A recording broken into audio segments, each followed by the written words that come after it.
Hi, hello, welcome back everybody to yet another Dollar Cooking stream, yet another episode of the Dollar Cooking Show. I hope you've all been having a lovely Sunday, and also we're opening off hot. Moody, thank you so much for the Prime sub. Welcome, welcome. I hope I said that right.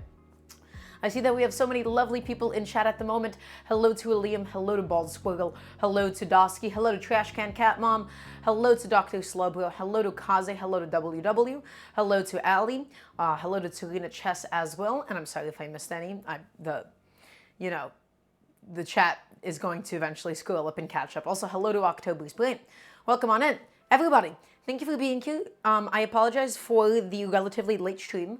I typically don't like doing my 7 p.m. streams anymore because I get a little sleepy and I want to be nice and accommodating of all of my Europeans that watch the show. But we had to do that today because I had some Brawlhalla commentary earlier. Also, hello to Dakota. It is lovely to see you. Welcome on in. So, everybody, today is going to be a fairly short stream. We're going to make it nice and short and sweet. I'm going to be pretty excited about it. Also, hello to Death Owl, and no, Brawlhalla is not a dessert, because I don't love that. Also, hello to Liana. Hello, hello. It's lovely to have you. Okay, so everybody, welcome on in. Pretty excited about today's stream. Today's stream is all about using up leftovers. It's all about using up the leftovers of the previous week. We're going to be doing a little Korean chicken soup today called dak Gomtang. Dak Gomtang quite literally translates to, so this is a bit of a misnomer, I think, because dak refers to like chicken, and then Gomtang refers to like a beef bone soup, but this is not made out of beef bones, this is purely out of chicken bones. So this is really just a Gomtang inspired Korean chicken soup is what we're doing today.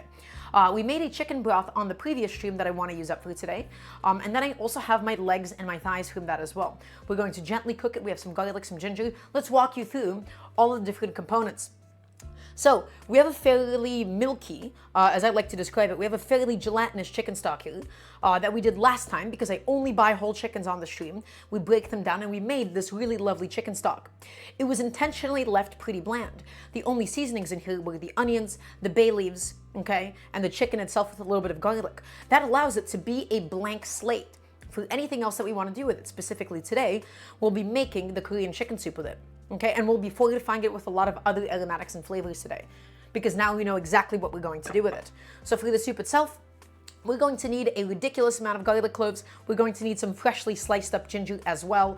Garlic and ginger, used all over Korean cooking. Okay, let's also talk about my chicken pieces. This was from last stream. These are just some chicken legs and thighs that I have here. We broke down a whole chicken. I took off the legs, and these legs and thighs, they're going to get shredded up and added into the soup. Also, Takash, how do I get you to cook for an event? DM me. That's how you do it. Okay, everybody, it wouldn't be Korean food without a ridiculous abundance of scallions. So we have a lot of scallions here. The scallions, we're going to be using the root ends to fortify the stock to help give it some more of that like allium-y scallion flavor. Additionally, we're going to have some chopped up scallions in the soup itself. We're going to garnish it with sliced scallions, and scallions are going to go into the spicy dipping sauce for. We will also be making some cabbage pancakes. I have about like 5 leaves of leftover Napa cabbage that I had just sitting in my fridge. So we're going to be doing a fairly traditional Korean cabbage pancake. We're going to make a little batter. We're going to soak the cabbage in the batter, and then we're going to cook it. The idea is for the cabbage to be like half cooked and half raw, so that the inside is still like nice and juicy and nice and sweet, and it doesn't get like any of like those sulfuric smells that you get from overcooking cabbage. So a little bit crunchy, a little bit soft, something really, really nice and pleasant. Okay, and then everybody, once again, it cannot be Korean cooking without a little bit of a gochugaru. These are Korean chili flakes. Okay, these red chili flakes are used all over Korean cooking. Specifically, they will be used for the sauce for the chicken soup, because we'll have like a kind of like a little paste to dip the chicken into. And then we'll also be using some as a dipping sauce for the cabbage pancakes themselves. Also, welcome on in, Audio Murphy. Okay, and then as additional seasonings, behind me, actually not as a seasoning, I have some glass noodles. These are potato starch glass noodles. These aren't the actual like traditional Korean kind. These are just some other like glass noodles that I found. But glass noodles are going to give really pleasant, really lovely texture into the soup. I love the toothsomeness. I love the bite of glass noodles. These are some of my favorite noodles to use. And so today's soup is going to feature a bundle of these. Also, welcome on in, Kanane. Hello to also GF Goth as well. Okay, and I think that should be the general rundown. Does anybody have any questions? And if we're ready to begin, I want to hear a nice, resounding yes, chef. As always, you guys can always ask me any kinds of cooking questions that you would like. I am here to help you learn how to cook. Yeah, I just want to assist. I just want to be able to help out in any way that I can. Yes, chef, perfect. Love that. Also, everybody, before we begin, if you want to support what I do really quickly, you can type in exclamation mark Patreon. You can scroll down in the chat itself, on the About section, excuse me, if you would like to support the stream, because I'm trying to do these full time. So, that being said, everybody, let's begin. The first thing that we need to do today is we need to build a really lovely, beautiful stock. So we already have the base chicken stock, but now we're going to give it a little bit more flavor. We're going to give it a little bit more direction. So let's go ahead and go on over to my cutting board. And then also on my pot on my stove, right, I just have a little pot. I have a little pot. We're going to essentially be making a really, really flavory chicken stock. We're going to be starting with this existing one that I've already made the other day. All right, I have some beautiful chicken stock here. It has so little fat. This is like a negligible amount of fat. I don't even care about, like, if you really want to, you can take out like a teaspoon or something and then like take out like this amount of fat, right? Gomtang tends to be like a very like sort of bland light soup, but also if you don't do this, it'll be fine, right? So it's already like coagulated. The fat is just, solidified and risen to the top. If you leave some, it's fine. If you don't take any out, that's fine too. You can leave in as much or as little fat as you would like. The only thing is we do need to keep some because we're going to be making some of the pancake batter, some of the cabbage pancake batter using the stock. So I'm just going to make sure I'm not pouring in all of it at once, but the majority of it, I'm just going to go ahead and dump it into my pot. And then I'm leaving like, I don't know, roughly half a cup or so for the pancakes later on. You don't really have to worry about it too much. And I'm going to just go ahead and put this behind me because I have no more use for it at the moment. Okay, lovely. So, next component for the stock, everybody. This is a really nice way of using up scallion roots, right? You can't really eat them. You're going to cut them out. You can throw them out anyways. But this is how we're going to get an additional element of allium flavor while also making the most of what we have. So just make sure that these are thoroughly washed, that they don't have any sand on them, because you don't want sand in your stock. And something that would normally just be a waste product, we're using it to flavor the stock. So, not cutting off too much of the white end. We're just cutting off all of these roots of the scallions. And then these bad boys, I'm just going to set them behind me. Also, superior stock, yeah, it's super delicious, isn't it, Serena? It has a lot of flavor. Okay, all these scallion root ends, I'm just going to go ahead and put them into my pot. Okay, and you can see how rich that chicken stock is. When it's like still that cold, it's still like that coagulated, has a lot of collagen. That is the point of a gomtang. The whole point of it is to be like the super milky, super flavorful, but really clean tasting stock at the end of the day. Okay, next step, let's do some garlic. And when I mean some garlic, I mean a lot of garlic. We're going to need about 6 or 7 cloves or so, and we're going to flatten them. But we're not going to do anything past flattening them because the whole idea is that we then want to fish them out. All of these things that we're adding, they're not going to be in the final soup. All of it is just purely for the flavor of the stock itself. Okay, so we're just adding in, I'm doing this over a bowl just to make my life a little bit easier. Okay, this many cloves, 5, 6 cloves will be more than fine for this amount. And again, everybody, today's stream is going to be a bit of a quick one. So if you have any questions, I would love to take some extra time today to be able to answer them. Okay, all I'm going to do, everybody, I'm just going to break these up a little bit. I like using my bench scraper for this. Just give them a little smash so that we get some more of that garlic flavor actually in the stock itself. But we're not chopping them up, just so that we can then easily fish them out after. Okay. Gomtang is intentionally a fairly bland soup. It's very light because it gets typically served with like a spicy dipping sauce. Okay, we're smashing each of these garlic cloves. We're getting a little bit more flavor out of the garlic this way. Okay. And then if you would like, you can pick out the skin. The skin doesn't have like that much flavor to offer. You can also leave it on because you'll be fishing it out anyways. This doesn't matter. This is just purely if you feel like it. We're going to be straining it out. It's just that the skins can be sometimes difficult to take off, but it's not a huge deal. Okay. I'm just doing it for fun. And because we have so little to do today, that I just wanted to take some extra time doing this step. Okay. Wonderful. This one didn't get fully flattened. Excellent. And yeah, guys, it's Korean food. There's a lot of garlic in everything. There's a lot of gochujang, there's a lot of gochugaru, there's a lot of garlic. The only thing is there's like that slightly spoiled bit at the end that I'm just going to go ahead and cut off. And then all of these garlic cloves, I'm just going to go ahead and dump them directly into the pot itself. Okay, next step, everybody. We're going to get some ginger. We're going to make this broth really nice and aromatic. It's going to be really, really delicious.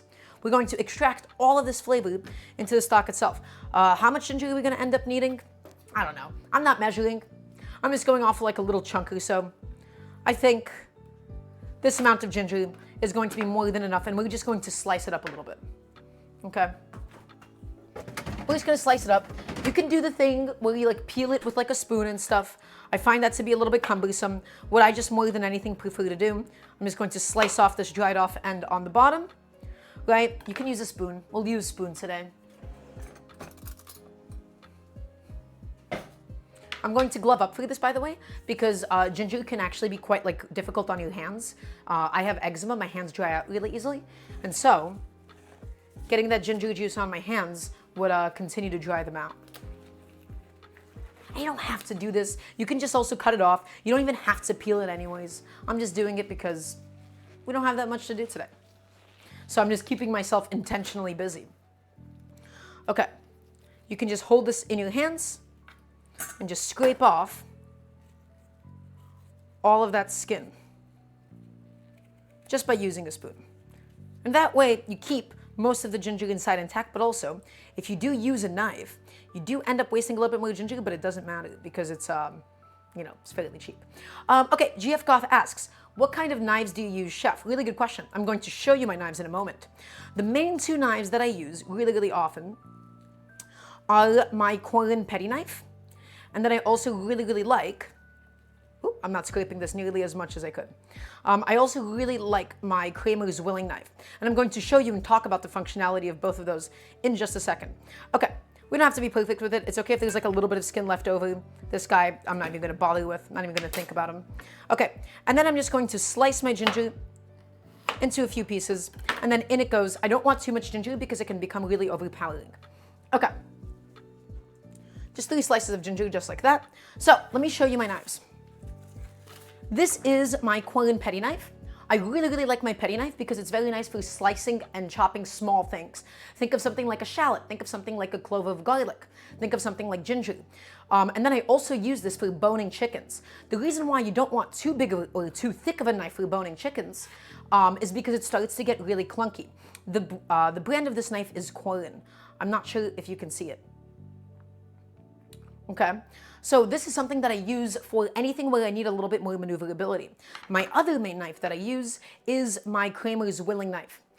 This is a carbon steel knife, so it can rust. That is the only thing that you have to be careful of. The reason why I really like carbon steel as a material for knives is because it holds onto its edge a lot better than stainless steel does. Stainless steel, by comparison, is a lot softer and it requires more frequent resharpening. Carbon steel is a little bit harder, it lasts longer. Okay, it holds onto an edge better, but you have to be careful of it rusting. So we don't leave it wet, we don't leave it exposed to acidic things, and we wipe it down every so often. Is that clear? I want to hear a nice yes, chef. Please and thank you. Okay. I'm actually just going to set up a little towel next to my cutting board so that they're not like laying around. I don't know if you guys can see it, but that's a nice way of keeping your knives next to you. Okay, so everybody, again, this soup today is so simple. It is so easy. This is something that anybody can do. Okay? This is something that anybody at all can do. So let's head back to the stove really quickly. We're going to continue to fortify this stock. Look how beautiful, oh, whoa. Okay, just want to clean that up a little bit. So everybody, this is my homemade chicken stock that we did. For this dish, this is not the kind of a dish that you want to use box stock or like bouillon powder or anything. It really makes a difference to do homemade chicken stock, guys. It's a Korean chicken soup. You can do this from a whole chicken. You can do this from pre-made home cooking stock, home chicken stock. But please, please, please, for this dish, you do not want to buy box chicken stock. Okay, so let's continue to flavor this. Everybody, a few black peppercorns. Oh, I have a big jar of black peppercorns. I'm opening this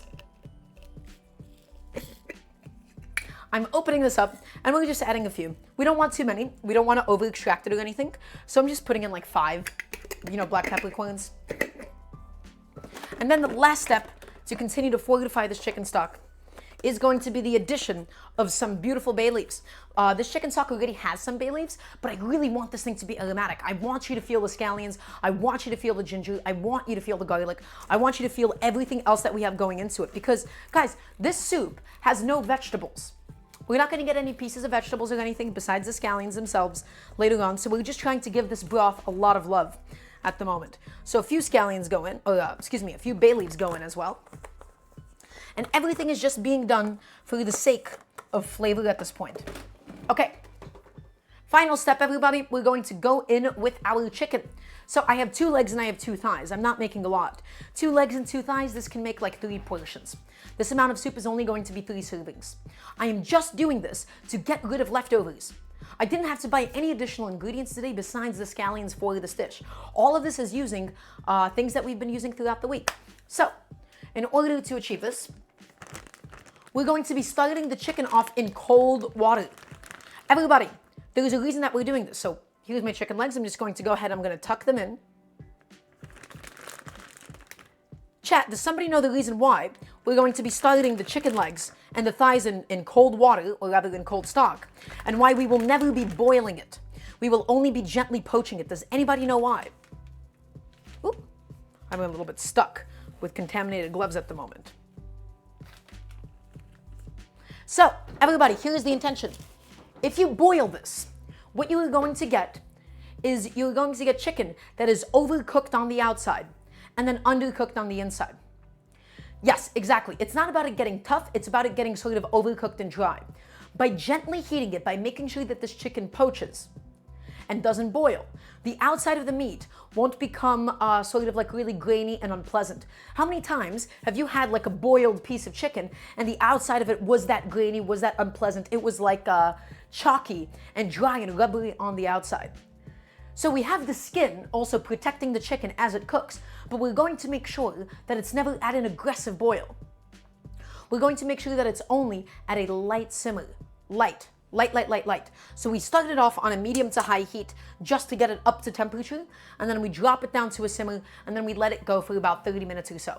The goal is just to get the chicken tender enough that we can shred it off, that we can then pull it off the bone, and then the rest of the stock, we're going to hit it with a bunch of scallions. It's gonna be really delicious. Okay, I'm gonna quickly wash my hands. And then we can proceed with the other stuff that we have to do. Guys, today's cooking stream is going to be a really simple one. I think actually I don't have enough things to do today. So I might want to slow down the pace of things. Does anybody have any questions at the moment about what we're doing or why we're doing it? It doesn't also just have to be about this. It can be any cooking questions that you may have. So soup should be gradually heated, asks Allie. The answer is it depends on your intention. If you have meat inside of your soup, yeah, that should never be at like a rolling boil. That texture is not particularly desirable if it's like a thick piece of meat. But if it's like, you're looking to just blanch vegetables and it's like thin or finely cut vegetables, then it can be at a boiling heat because you're just looking to cook it quickly. Look, I like slightly undercooked chicken too, but the whole goal is for us to get this chicken tender enough that it's able to then shred and fall off of the bone, okay? So, chef, is there a reason for the whole peppercorns versus grinding them up? Yes. The beauty of having whole peppercorns is that we don't over-extract it. With a lot of different spices, peppercorns especially, you can risk actually overcooking them. By overcooking them, by over-extracting them, you kind of get an unpleasant, bitter taste out of it. And also, it's a lot easier to then fish it out after. By having already ground up peppercorns in there, it extracts a lot sooner, but then you can't actually fish out the little flakes. By having whole peppercorns, it's really nice and easy to take out after. So it's doing its job, it's extracting, and then we pull it out. So Trash Can Cat Mom says, helped my aunt cook all day, make a shepherd's pie with mushrooms instead of meat, a minestrone and a squash soup. That sounds lovely. Have I done a pan steak stream, Allie? Yes, I have. That was my birthday stream where we did one. Okay, so everybody, let's move on throughout this process. Let's head back over here. Excuse me. I would like you all to see the stove while that is, coming up to a boil, and then we'll just drop it down to a simmer. Okay, everybody, let's talk about glass noodles really quickly.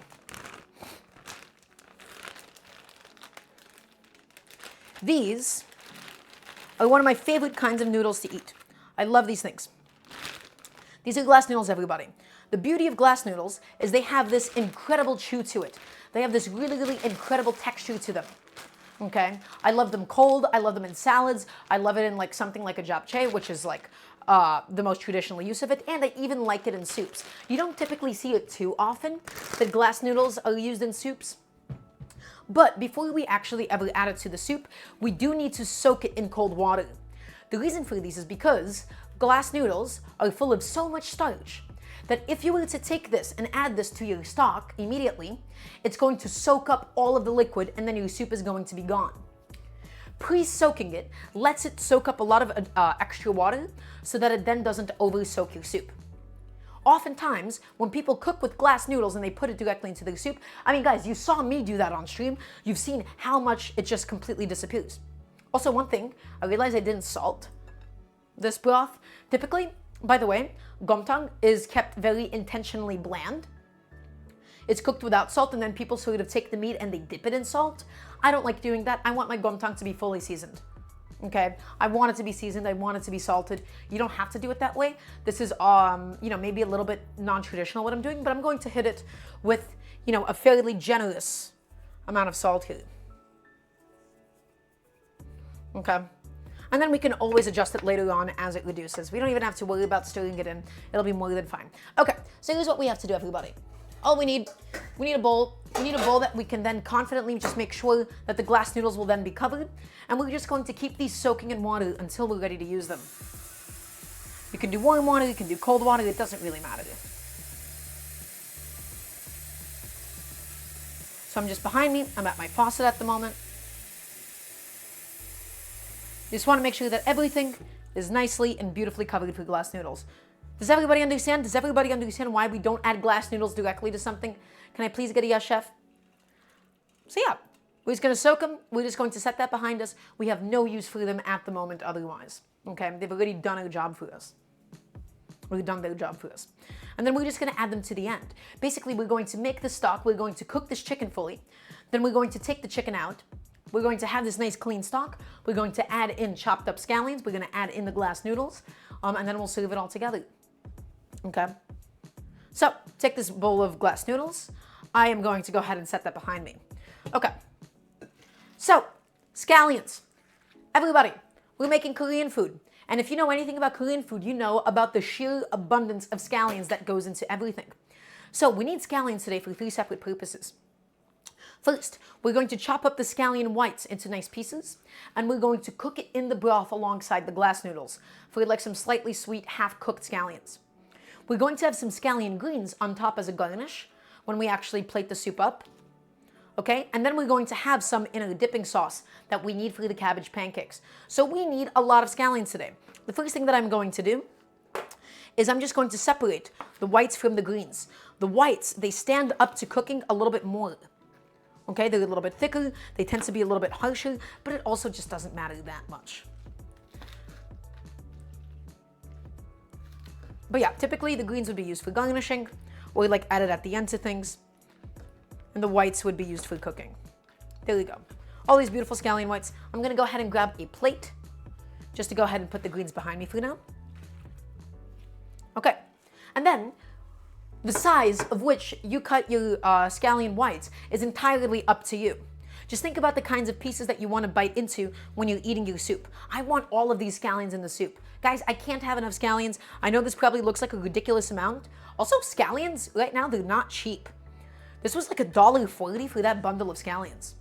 Sometimes it's 70 cents. Sometimes it's like $1.50 to $2. Even at like my local supermarket, right, where it should be theoretically a little cheap. Okay, so everybody, here's what I'm gonna do. I'm thinking I just want diagonal chunks, like so. I think these are pretty. And they hold up to cooking. I don't want to cut these too finely because the goal is to bite into a really nice, pleasant chunk of scallion. So just going through it all. Again, the size of which that you cut these is entirely up to you. It doesn't have to be perfect. Guys, this is home cooking. This is a home soup. It's really, really simple. Okay. All that these were, they were just washed a little bit beforehand.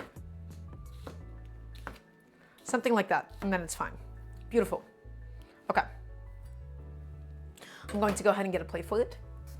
What grocery store do I like to go to? So, Green Fang, I have a specific piece of advice for anybody that lives in the United States. For anybody that lives in the United States, I actually really, really heavily encourage you to not try to shop at big supermarkets if you can. And I don't mean, go to a farmer's market, because they can be really, really expensive. What I recommend most people living in the United States to do is try to find near them a local Asian grocery store, like a big Asian grocery store, or a Latin supermarket. The reason why I say this is because they tend to have better and cheaper produce quality than a lot of American supermarkets. You're able to get a lot of produce and a lot of ingredients that you would use for those respective cuisines. Or, something like a South Indian grocery store, like a South Asian grocery store. The reason I hate big supermarkets is because things like spices, things like sauces, things like oils, they cost 2 times as much as they should for the actual product that you're buying. They're way too expensive, the quality of the produce isn't amazing, and you get a lot of very American produce. Okay? So the best thing to do, everybody, trust me, find, in a South Asian grocery store, find, like a Chinese supermarket, find a Latin supermarket. That is where I go to do all of my shopping. I live in a very unique part of Brooklyn. I have a lot of almost like European style markets, the kinds that you would find in France, the kinds that you would find in Russia, where we have like a lot of like produce stands outside. That is not the case, as I found through my traveling of the rest of the United States, where that is even available. So those are the kinds of stores that I go to because I'm lucky enough to have access to them. Because we have a lot of immigrant communities in my part of Brooklyn, a lot of different ones, and those are the kinds of stores that we have. So I'm very lucky. And when I move away from here, it is something that I'm going to miss dearly. Okay, bench scraper, I'm just gonna grab all of this, I'm just gonna put it onto my plate. Okay. But yes, I am quite lucky in that regard. But yeah, everybody, my biggest piece of advice, this is what I do whenever I travel somewhere else. I always try to shop at either a Latin grocery store or a Chinese grocery store. I avoid Stop and Shop, I avoid Publix, I will avoid all of these different things just because it's way too expensive for the things that you want, and the variety of stuff that you're getting isn't amazing either. Like, you're getting, the kinds of stuff that you get at Stop and Shop, for instance, is things like this, 365 branded soy sauce. It's not dark soy sauce, it's not light soy sauce, you don't even know what kind of, soy sauce this is, because every single Asian culture and cuisine has their own form of soy sauce. But this is all that's available at a Stop and Shop, right? I just have that as an example to make fun of it. Okay, everybody, really quickly, let's go to the pot. So, I want you all to take a look. Look at the fact that this is coming up to a boil now. I want you to take that heat and I want you to drop it. I don't want this to be bubbling at all. We're gonna set a timer for about, 25, 30 minutes or so. My chicken pieces aren't too big. So the idea is this, everybody. You wanna cook this chicken enough that it becomes tender enough to then fall off of the bone. When you heat collagen to about 175 degrees Fahrenheit, it starts to become tender, it starts to become gelatin. That is when your meat actually falls off the bone. Up until 160 degrees, it starts to get tougher and tougher and tougher. Past that point, it starts to get more tender. The thing that I don't want is to then pick up the chicken and for it to completely collapse. Also, thank you, Bounce Out Ads, I appreciate it. The thing I do not want is for this chicken to be so overcooked that it collapses. And so the key, my friends, the key is a low heat. Think of the theory behind the sous vide. By cooking something at a lower temperature, you're able to cook it longer and more thoroughly without the outside being overcooked by the time that the inside is done. These are chicken thighs, these are chicken legs. They have a bone running through them. So cook this gently. Do not boil this to death. Can I please get a yes, chef? I want to make sure that all of you understand. Okay. So gentle. Look how gently this is cooking. The only thing that I do want to make sure of, the only thing that I want to check for is I just want to make sure that all of my chicken pieces are submerged fully. Like you see this chicken leg is poking out, the top of that chicken leg is not going to fully cook if we just leave it like that. So it's gently going. It is so gently cooking, everybody. Okay? So be nice and patient. Take the time. You're going to have a much nicer stock that way. You're going to have a much nicer cook on the chicken. This is how, this might sound a little bit strange, but this is what people mess up when they quote unquote boil chicken. When they make chicken soups, right? And they're boiling a whole chicken. When people need like poached chicken breast for something like a chicken salad of some kind, they boil it to death. Gentle cooking, my friends, gentle. And you're going to have so much of a better texture. That's how you get the texture on something like a Hainanese chicken rice. The reason a Hainanese chicken rice has such a good texture is because it's not boiled to death. Gentle, gentle cooking. I know I'm repeating myself, but this is such a basic thing that a lot of people do not know. And I see so many people mess this up. We're not blanching, we're poaching.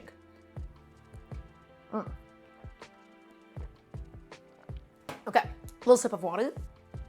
Let's get back into it. So, back over here, my friends.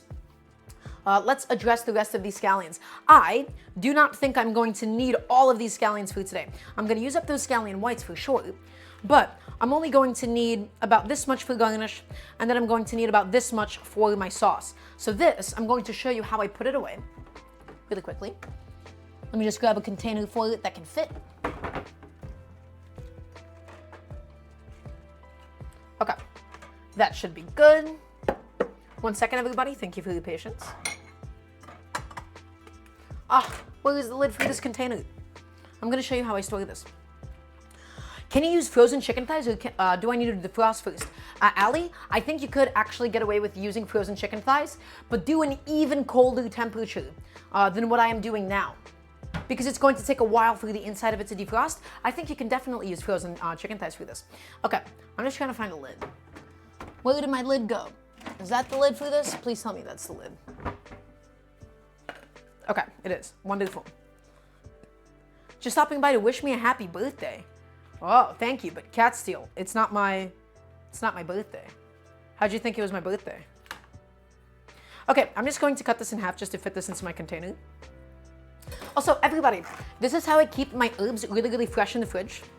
We use a paper towel. Things like scallions, things like cilantro, things like parsley, I always, after it's been washed and it's been cleaned, I cover it with a paper towel because the paper towel is a really nice humidity regulator.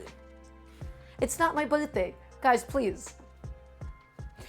It's a really nice humidity regulator. It's like a silica packet. So it's going to stop it from being so moist that the scallion turns brown and floppy, but it's also not going to be so dry that it turns like yellow.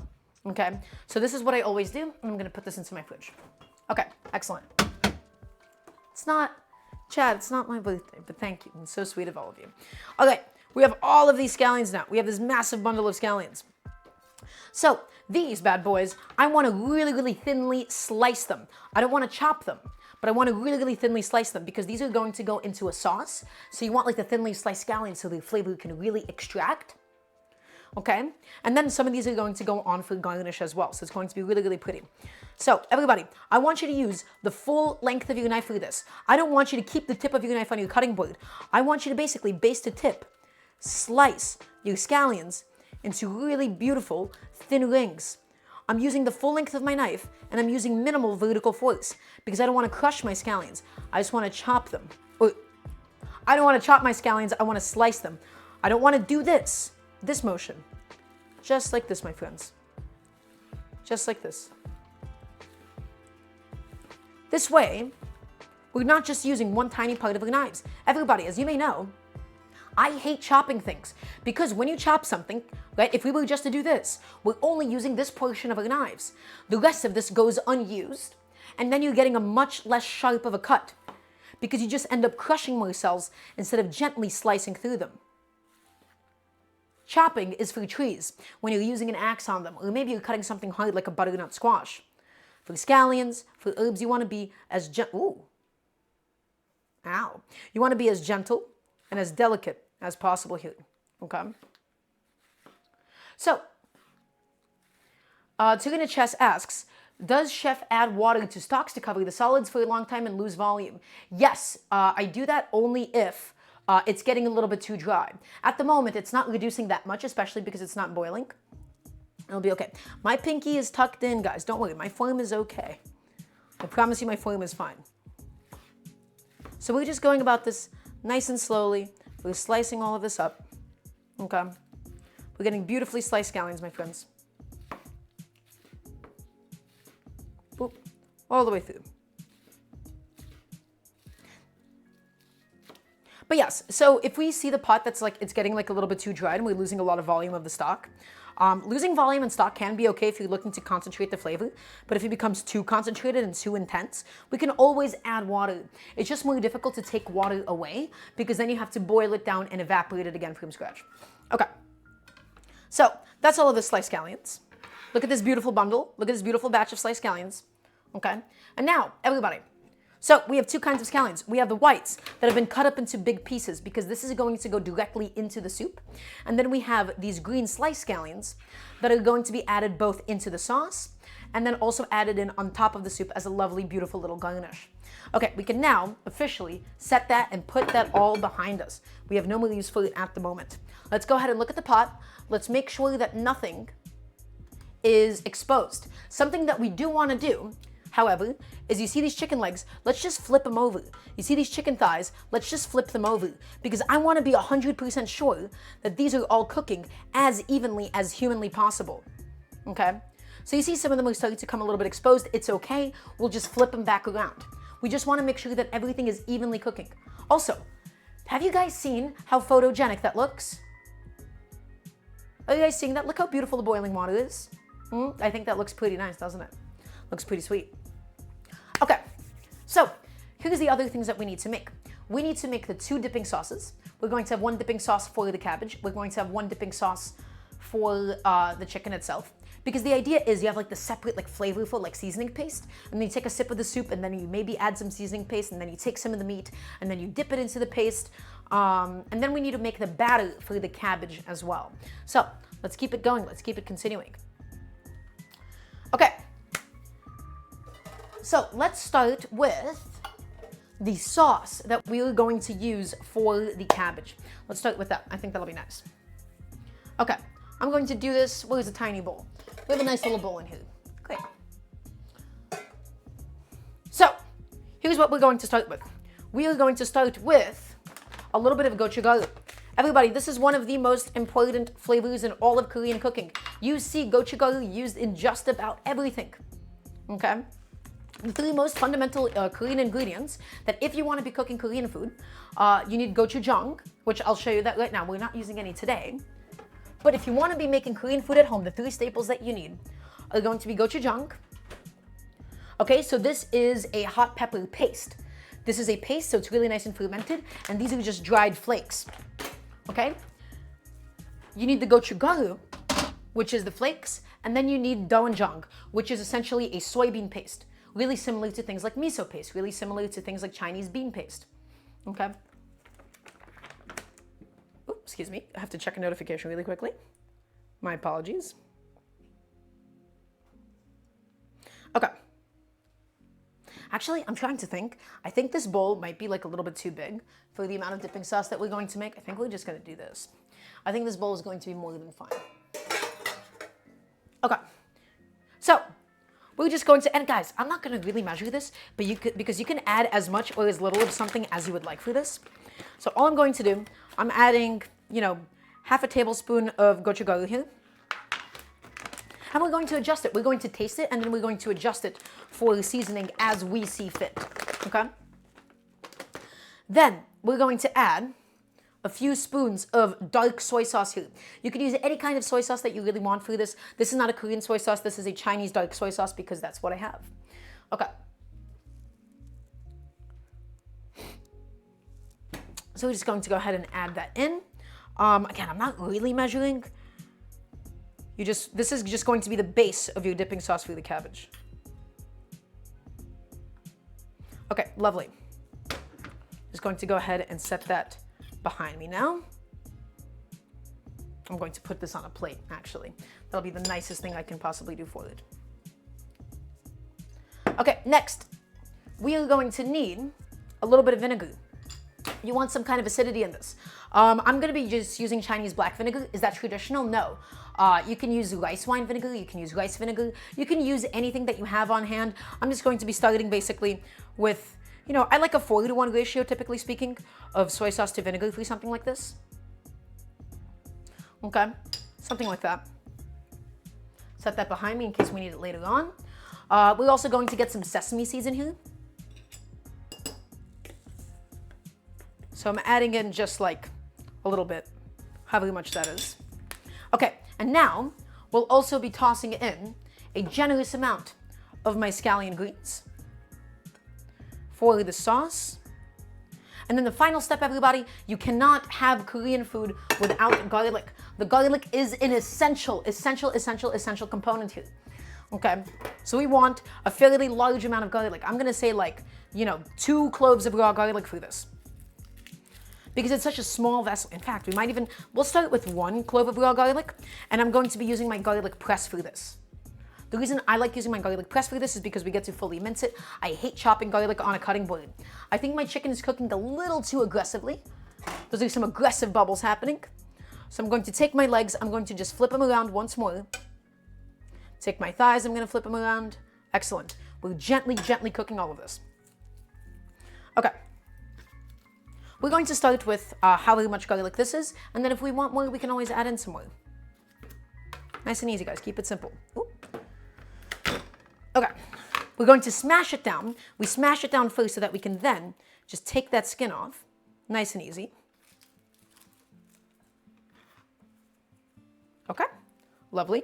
And then I'm just going to cut off these root ends, these dried off root ends of all that garlic. So yeah, this ended up being 2 cloves. 2 cloves I think is going to be plenty for this sauce. The goal is it's supposed to be intense. It's supposed to be pungent. It's supposed to have a lot of flavor to the sauce. Okay. And I'm just using my garlic press because, again, I hate chopping garlic on the cutting board. It gets sticky, gets unpleasant, it gets really inefficient fast. Okay. Lovely. Put that all in. And then I'm just going to take a little spoon and I'm going to mix it all up. And guys, that's it. That's how easy the sauce for the cabbage is going to be. You want it to be salty. You want it to be spicy. You want it to be nice and pungent. You want it to be acidic. That is the sort of balance that you're looking for. And it's nice, by the way, to get this done in advance so that it can sit together. The garlic is going to lose some of its pungency as it sits, especially with the acid. And all of the flavors are going to meld really nicely. Okay? So take a look, everybody. Smells great. Looks great. Probably tastes good, too. Ooh. That is good. That tastes like a lot of garlic, which is exactly what I was looking for, quite frankly. You get the sesame seeds in there, has a little bit of nuttiness. This is a very well-rounded sauce. This has a lot of flavor. This sauce has a lot to say. So I'm going to just take that, and I'm going to go ahead and put that behind me because we do not need it anymore. Okay, and that's one sauce. The other one that we're going to do is going to be the seasoning paste for the chicken itself. Okay, so the seasoning paste for the chicken itself is going to be really similar. The only difference is we're not going to have scallions, we're not going to have sesame seeds. It's going to be the same thing except just less. So let's get another little teeny tiny container like so. We're going to get the same amount of garlic in here. Let's get like 2 cloves. Okay, and everybody, same exact idea. Just take it and we're going to flatten it. Does anybody have any questions at the moment? Today's going to be a really chill stream. Today's going to be a really short stream. We're not doing anything crazy, my friends. We're just keeping it light. We're keeping it easy.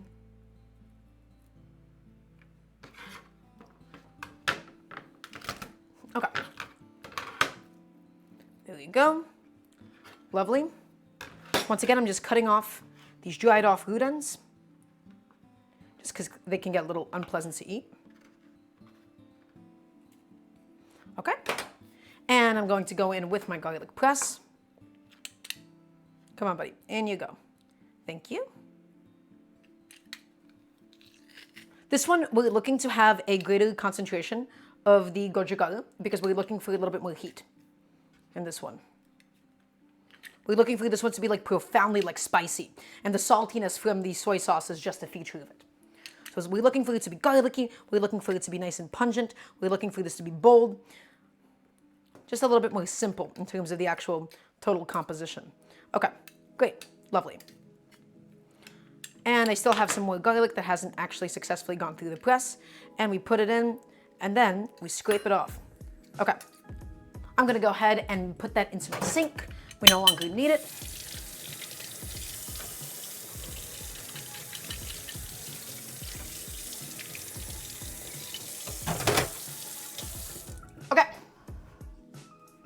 Also, hello to Crappa. Welcome on in. Welcome. Okay, everybody, so same exact idea. We just need a splash of soy sauce in here, and we need a splash of gochugaru as well. So a little bit of soy sauce, a little bit. The soy sauce is not supposed to be the main component of this one. We're just adding in a splash of dark soy sauce or so, and then the majority of this is indeed going to be the gochugaru. But this sauce, everybody, is incomplete. We're going to finish this by spooning in some of the hot chicken stock to really fully make this a paste. Okay? The hot chicken stock, once it's done cooking, it's really, really similar. I think the thing I really like comparing this to, I'm just adding in, guys, I'm just adding in a few spoons. We're going to be relatively adding the same volume of chicken stock to the gochugaru that we have in here. Okay? This is really, really similar to the kind of a sauce that you see for something like Hainanese chicken rice. Where I believe like there's like the scallion garlic ginger sauce where you spoon in some of the hot chicken stock. So we're going to be doing exactly the same thing with this one. Once that stock is ready in just a few minutes, when it's extracted, that is going to go in here and we're going to get that really, really nice, delicious paste. We no longer need this gochugaru. Everybody, please say thank you to Mr. Gochugaru. It has fulfilled its function for us. Okay, actually, there is one thing I did want to do. I'm going to put this behind me because we don't really need it right now. There is one last addition I wanted to make. For the cabbage itself, I have like this one green chili. This isn't necessarily a traditional addition. Also, hello to Kaze. I'm just going to slice up this chili a little bit. Because I just want a little bit of extra heat. Cut it up nice and thin, seeds and all. I want a really nice spicy sauce for this cabbage. Okay?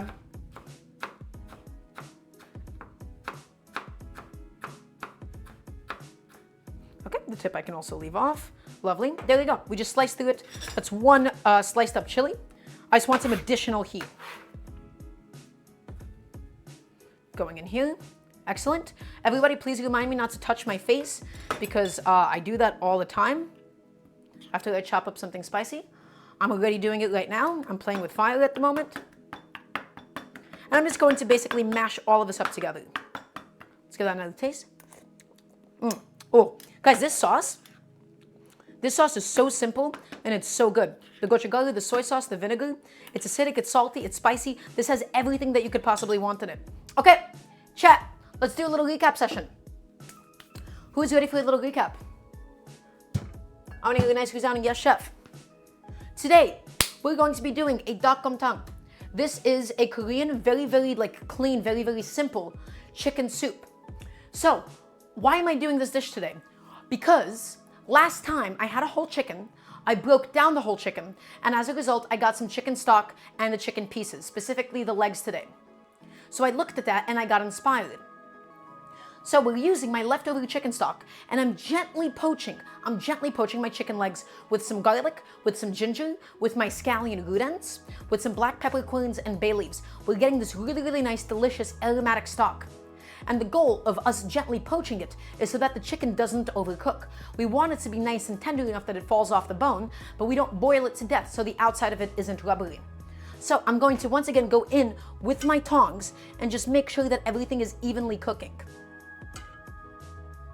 Okay. Now, what else is actually going to go into this chicken soup today? Well, let me show you. I currently have some glass noodles that I just have soaking in some nice cold water. Why do I have glass noodles? Well, I love the toothsomeness, I love the texture of glass noodles. Why do I have them soaking in water? If we didn't soak these in water, they would just soak up all of the soup instead. These are full of starch, you put them into a soup, you can immediately see that amount of liquid end up disappearing. So by pre-soaking it and rehydrating this and filling it with water, it's not going to make the rest of the soup disappear. Okay, I'm going to go ahead and put that behind me. And then, everybody, I have two sauces that we're building. We're going to be also doing a cabbage pancake. Right? I have some leftover Napa cabbage, and so we're going to make a batter for it. This is my dipping sauce for the cabbage pancake. It's garlic, gochugaru for the heat, some soy sauce, some vinegar for the acidity, and then we also chopped up a green chili for additional heat. It's salty, it's spicy, it's acidic, it's got everything that you could possibly want in a little sauce. Over here, we have an incomplete sauce. This is going to be the dipping sauce for the soup, because the idea is you get a bit of shredded chicken, and then you dip it inside. This is gochugaru and garlic at the moment. And the idea is once that chicken stock is done, we're going to spoon some of it in. And that's going to slightly cook the garlic. It's going to slightly cook the gochugaru. And we're going to get like this really nice paste. Okay. Thank you for the reminder, Ali. I appreciate it. Okay, so what else do we have going on? Into the soup is going to go these scallion whites once we're done making the broth itself and we fish everything out. And these greens are going to go on top as a garnish. And then everybody, we're about to start building the batter for these cabbage pancakes. I have some Napa cabbage leaves. The reason why I really like Napa cabbage for this is because it has a really, really pleasant texture and a really pleasant sweetness. Napa cabbage is basically my favorite type of cabbage. So the cabbage pancake itself is going to be essentially a leaf of cabbage that is drenched in the pancake batter that we're about to build, and then it's going to get served with the dipping sauce. The idea is for the cabbage to basically be half cooked. Okay, we want it to be half cooked so it's a little bit juicy and sweet, but we don't want it overcooked because we don't want to lose the crunch of the cabbage. So we're going to make the batter, dip this into the batter, and then cook it for about 5 minutes per side until the outside of it is nice and crispy. So let's start building the batter for my cabbage. Let's start doing that now. I don't actually need my cutting board anymore, so I'm going to quickly wash off my knife. I'm going to quickly rinse it off just because it was chopping up some scallions. That's all the chopping that we really needed for today. Chat, today may be one of my shortest streams ever. I really apologize for how short this one is. I don't typically make streams this short. I think I might have grossly undercalculated how much stuff we have to do today. And that's okay, because it's a late night Sunday. I hope all of you can forgive me at some point. Normally, my streams are, 2 to 3 hours. I hope this one might not even break an hour and a half. Yikes. Okay. Just taking a second, just putting some stuff behind me. So yeah, I do once again apologize. It is not my intention to have such a short stream today. Okay, I don't even think I need my cutting board anymore. That's already done its job for us. I'm just going to go ahead and put those away into my dishwasher. So little to do today. Wow. So little to actually get done. And honestly, that's maybe a nice change of pace as well. Home food doesn't have to take hours upon hours every single time. Okay. 1 second, everybody.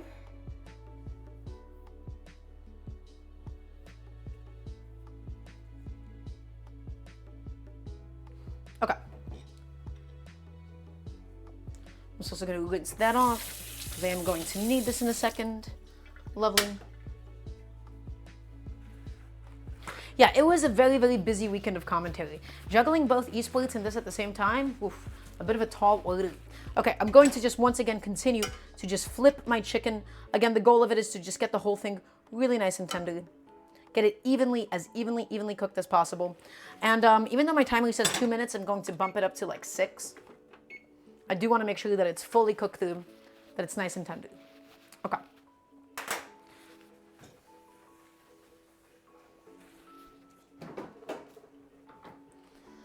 Get a nice big bowl. Okay. So, everybody, we're going to now assemble the batter for my cabbage pancakes. It's going to be a really, really simple batter, okay? The first thing that we are going to do is we need to measure out half a cup of flour and we need to set it aside. I'm just trying to get a measuring cup somewhere. Okay, that's a half cup. Excellent. All right, so we're going to actually be adding in the flour last. The idea of this is so that we don't end up overdeveloping the gluten. So we're going to just mix in the broth and the egg together, and then afterwards we're going to gradually add in the flour. If you add the flour in too early and then you end up over mixing it, you're going to get a batter that is a little bit too tough and too chewy and not as crispy as you would like. This isn't going to be a super exact batter. You don't have to follow these ratios exactly. We're not weighing anything out. That's why I'm using my measuring cups and stuff. Okay. Thank you for the clarification, Allie. So I have just, again, like a very, very roughly half a cup of flour here. That's not a full half cup, maybe a little bit more. Something like that. That is roughly half a cup of flour or so, okay? Again, does not need to be perfect in the slightest. I'm gonna go ahead and set that aside. Lovely. We no longer need this flour. And again, if the batter is too thin, we can always add in some flour. Okay, next, into the flour itself, although you can add it basically at any point, we're going to go in with 2 tablespoons of cornstarch. The reason we're adding cornstarch is it's because that additional starch is going to help make these pancakes really, really nice and crispy, okay? You don't have to add cornstarch into this. I just find that it adds in like a really nice pleasant texture to the whole thing. So, around 2 tablespoons or so. These are half tablespoon measures. And again, I'm not being exact about this. I'm not being perfect about this. You don't really have to be, okay? This is really, really simple home cooking, everybody. And we're doing it separately again, so that we don't end up over-mixing this batter and we don't end up over-developing the gluten. You end up over-developing the gluten, and then you risk your batter becoming a little bit too chewy. Okay, put that behind me. And now, I'm going in, remember the chicken stock that we set aside. Okay, the chicken stock. What? Remember when I said I set aside half a cup of chicken stock? Remember when I said I set aside half a cup of chicken stock and I said that looks like half a cup of chicken stock? Chat. That is called I've cooked for a very long time. I'm very proud of myself. I eyeballed it and I got exactly half a cup of chicken stock. Nice. I feel really good about myself. Now, this bowl seems like it's a little bit too big, but we do need it big enough because it needs to accommodate the size, okay, of each of the cabbage leaves, because we need to be able to really, really comfortably add it on in. Okay, and these I no longer need now. These have accomplished their job for us. We no longer need our measuring cup or anything. Oh, I'm so proud of myself, everybody. Okay, and then I think we need like, I don't know, like 1 egg or so, right? We're going to add in a nice big generous thing of salt as well. I'm also flipping over my chicken again and again.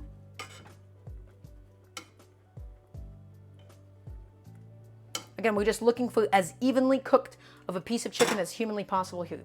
So, guys, nice big pinch of salt. Because we want this batter nice and seasoned, okay? We don't want bland cabbage. The pancake batter itself, you actually want it to be a little bit too salty, relatively speaking, because the cabbage itself is completely bland. So, nice generous amount of salt. And then, everybody, we go in with 1 egg. It's going to help bind this batter together. Yes, you got it. It is indeed a smashed food. Okay. And now, everybody, I'm going to go in. You can use a whisk. You can use a spoon for this. It doesn't particularly matter. I'm going to just use a whisk because I think whisks are fun. Woo. So we're breaking up the yolk.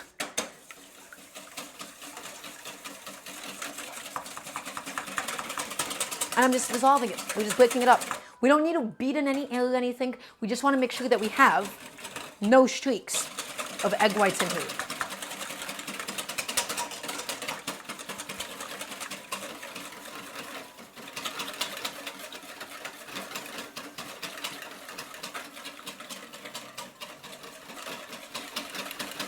So by the way, everybody, this is why we intentionally separate the flour from the actual wet ingredients, because you get to incorporate and mix the wet ingredients as much as you want and then really gently add in the flour. If we were to mix this all together at once, we risk having streaks of egg white before the flour is all fully incorporated. It might seem like a really, really small step, but I promise you, you get a much better control of your texture that way. And again, you don't necessarily even have to use stock for this. You can use whatever you want. I am using the chicken stock because we had some left and it's going to make for a much more flavorful pancake that way. And now we're just going in with my flour, and now we just want to gently mix it all up. You want to make sure there's no pockets of the cornstarch. You want to make sure there's no pockets of the flour or anything. Just go in with all of it. It's okay if there's some lumps. We're just not trying to over mix this or anything, okay? Also, that timer tells me that my chicken should be done, but I can give it probably like 2 more minutes. We're just going to keep it cooking for a little bit. And I'm going to just keep flipping it over. Again, we're not looking for chicken that is so overcooked that it immediately collapses. But we don't want it to be raw and rubbery on the inside. Also, Infinite Fest, thank you for the reminder. So, just mix all this up. Get rid of all the big lumps. Some people do this with a spoon. I like using a whisk for this because I think it's a little bit better at getting rid of the lumps. And we're just scraping up the sides of it.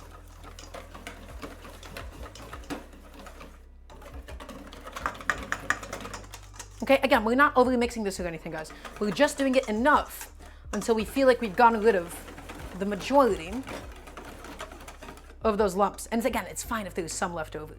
It's totally okay. It's going to cook out. There you go. That's it. That's all that there is to it, guys. Nice, simple, really, really easy pancake batter.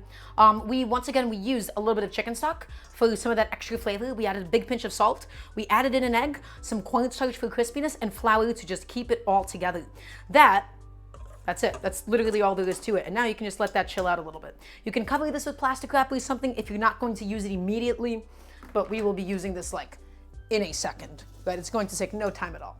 This one is going to pop into my dishwasher because we're already done with it. And that's it, everybody. Look at that. Beautiful. Okay, let's go ahead and look at the chicken. Let's go take a nice good look at it, everybody. So, what are we looking for? We're looking for a chicken that is so tender that we can then easily shred it up. Okay, so the way to do that is we're just going to give that a nice little pinch. Does it pinch and then does it easily fall off of the bone? Or do we feel like it's still resisting quite a bit? And if it's resisting quite a bit, then we just have to cook it a little bit longer. So I'm going to just take out a little piece. I'm going to put it onto a plate. And we're going to now just test this chicken. We're going to give it a little test. Again, we're looking for the bone to pop out easily. We're just looking for it to shred up really, really nicely. Okay, so again, boiled piece of chicken here, or poached rather. Ooh, it's hot. We're gonna probably just use a fork for this. And if we feel like it's too tense, we can always cook it longer, okay? So I feel like for me, that is still resisting a little bit too much, right? Like I'm tugging on it. The temperature of a thermometer won't be too important. We're really just looking to see, is this going to be able to pop off the bone easily? And my answer is I think that's actually still a little bit too tough. So we're just going to go back in and we're going to set the timer again. We're going to let that go for another 5 minutes, and then I think it'll be more than ready for us today. It's cooked, right? It's cooked on the inside. The only thing is it's just still a little too tough. 5 more minutes of cook time to go. And I'll just get rid of some things that I have sitting behind me. Does anybody have any questions for me at this moment in time? Now we have a little bit of time to kill. I can answer some questions in depth. I can answer some stuff in depth for all of you.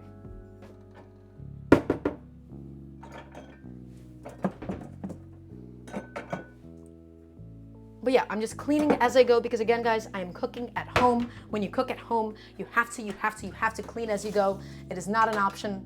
You just have to. So the thing I'd like to do is I'd like to always have an empty dishwasher. Chef, is there a reason you chose glass noodles? Yeah, future gay parent. I love the texture of glass noodles. I love the bounciness of glass noodles. You see them in Korean cooking all the time. What is my favorite food? My favorite food is rice and beans. I love rice and beans in every single existing form. I love refried beans. I just like all the different curries that are possible with beans. I love rice and beans to death and back. Okay, I'm just also stirring up the sides. The sides are getting a little too browned as well, as some of the proteins just kind of ended up sticking. So we're just scraping that up using the side of my tongs here.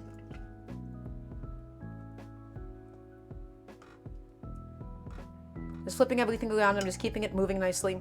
We're just gently cooking up all of this chicken. Okay. So I need to continue my cleaning up process. Boop, I'm just gonna get rid of everything I can. Ugh. It's nice to stay nice and clean in a home kitchen setting. The only thing I'm actually going to do really quickly, guys, if you remember, we intentionally set aside for when we actually make the chicken stock. It doesn't really matter at this point because the chicken stock is fully cooked through. We're going to just spoon in basically the same amount of gochugaru that we have worth of chicken stock instead.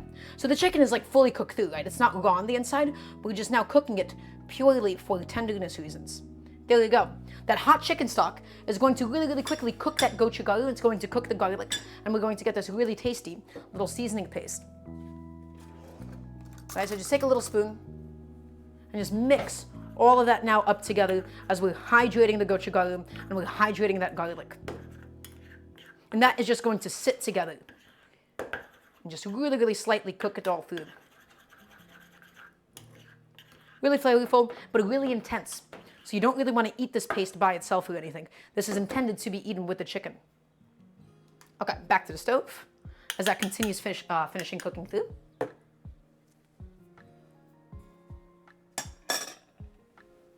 And I'm going to finish my cleanup process. Everybody, again, thank you for, bearing with me while we have like such a chill, relatively boring stream.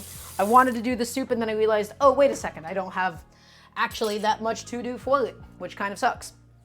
But we live and learn. Country girls make do. I'm not a country girl at all.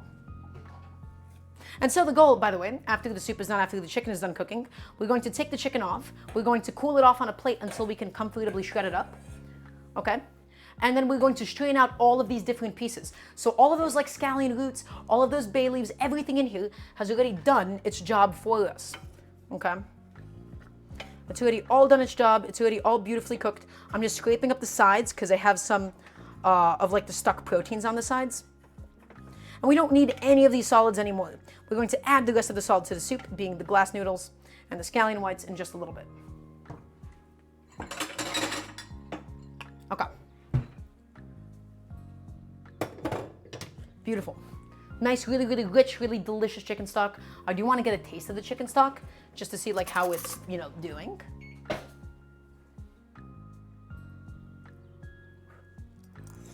Oh my God.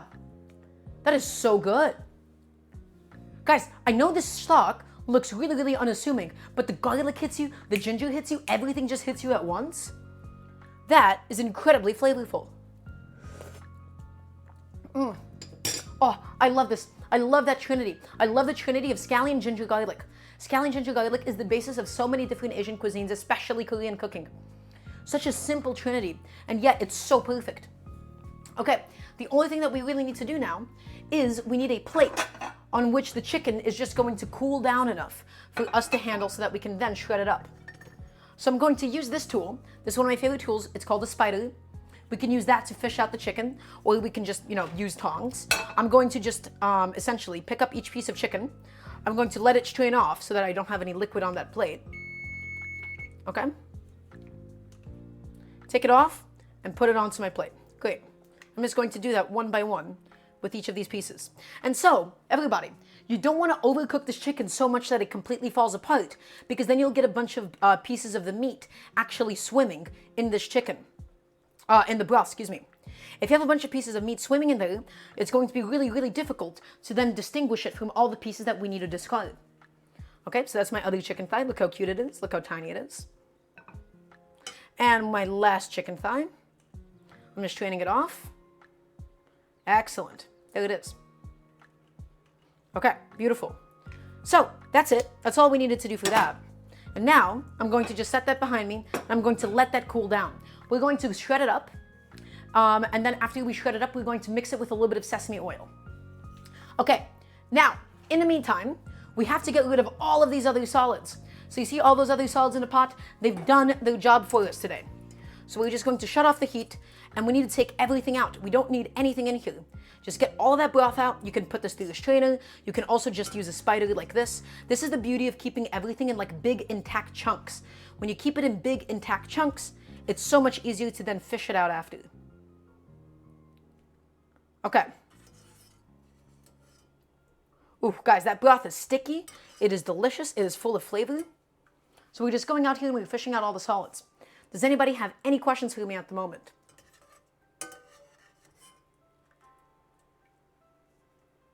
Okay? And again, we just want to make sure that we're not wasting any of the stock. We're letting this drip out as much as humanly possible. We put so much effort into the stock. This was several days of cooking. It has so much flavor in it. We don't want to lose any of it.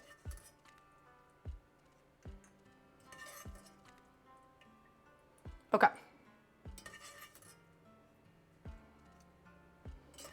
Let me see, is there anything else in here? Yeah, still like some garlic pieces.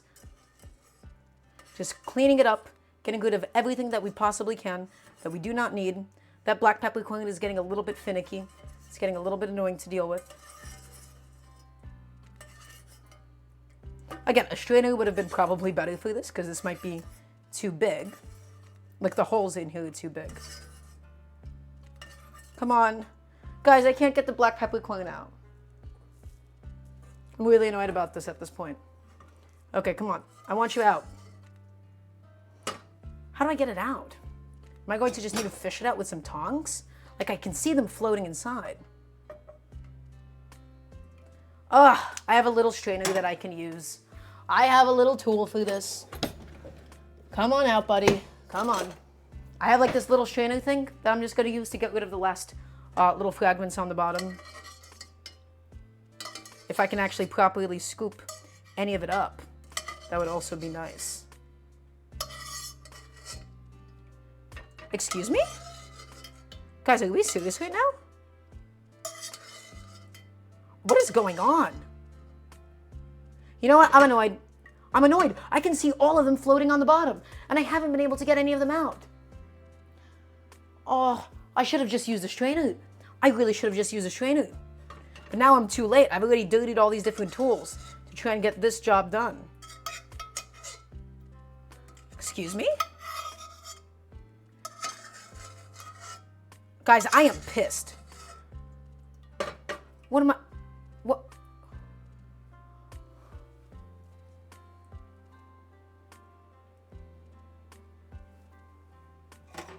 I can see them floating on the bottom. They're so stubborn. I refuse to let... Oh, I dropped one of them. I refuse to let up on this battle. I know, Allie, but that would be giving up. Allie, that would just be giving up all of these different tools that we've used. We've used the spider. I wish my spider had slightly smaller holes, but they can like fit on the bottom if you do it right.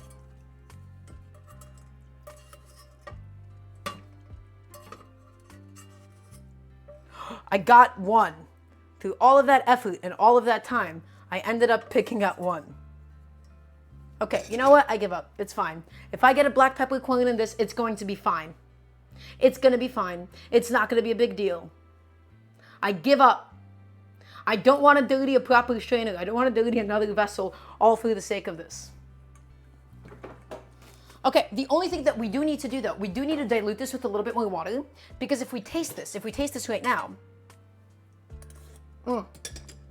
it's super good, but for my taste, it's a little bit too garlicky. A little too concentrated for like that ginger flavor, that garlic flavor.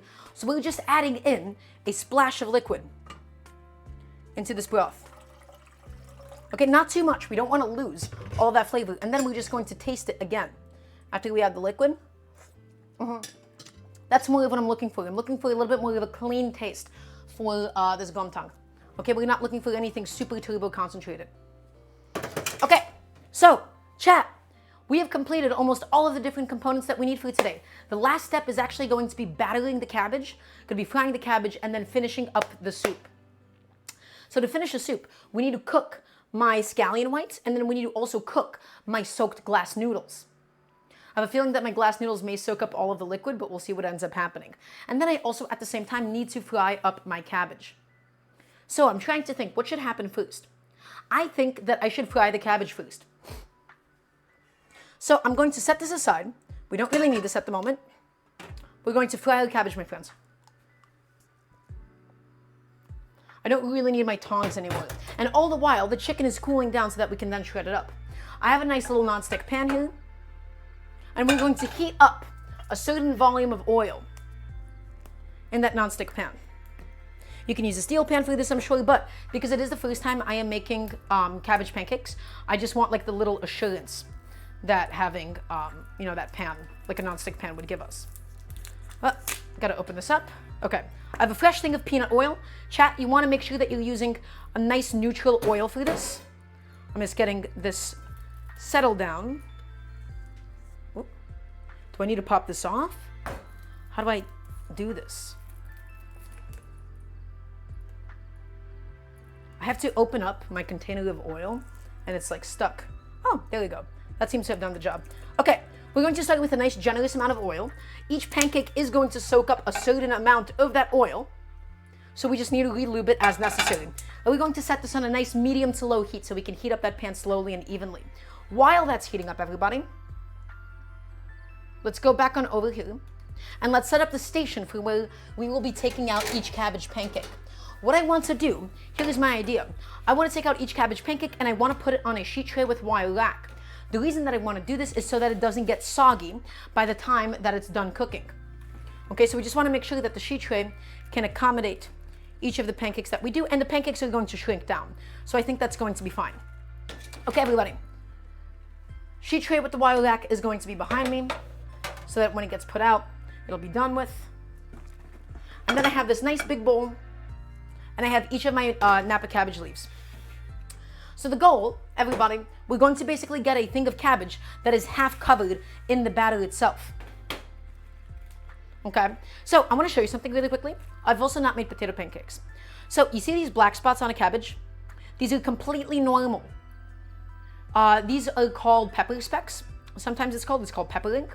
These black spots on a cabbage, it doesn't matter the variety of cabbage, all of them, they just have a chance to get it. It doesn't mean that it's spoiled at all. It doesn't affect the taste. It doesn't affect the texture. It just affects the visual of it.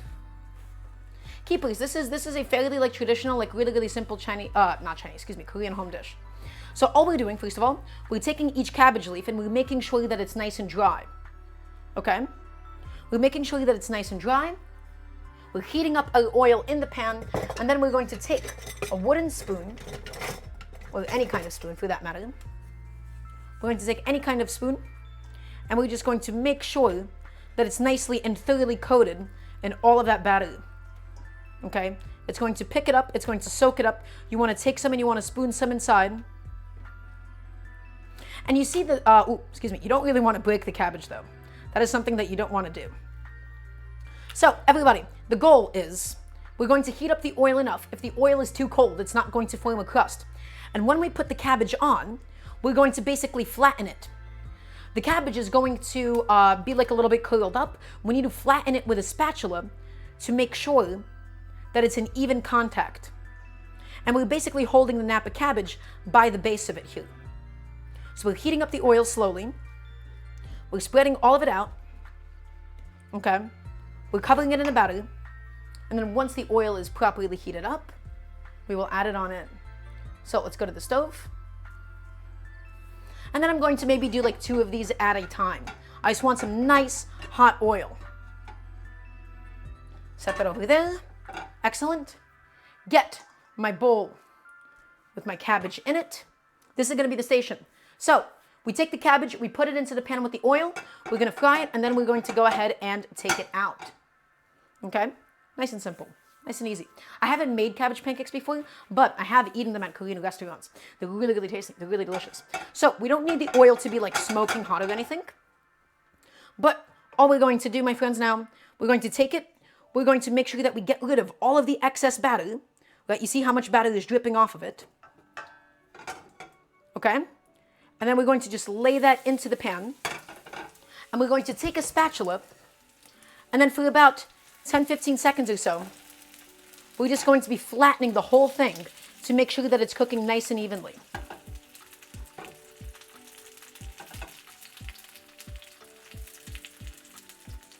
Okay? Because the cabbage, it curls up. And when it cooks, it's going to get a lot softer, and it's naturally going to get nice and flat on the pan.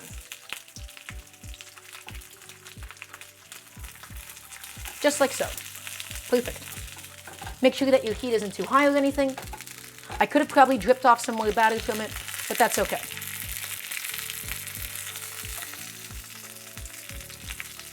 Okay, I don't even think I could fit 2 cabbages in that tiny non-stick pan.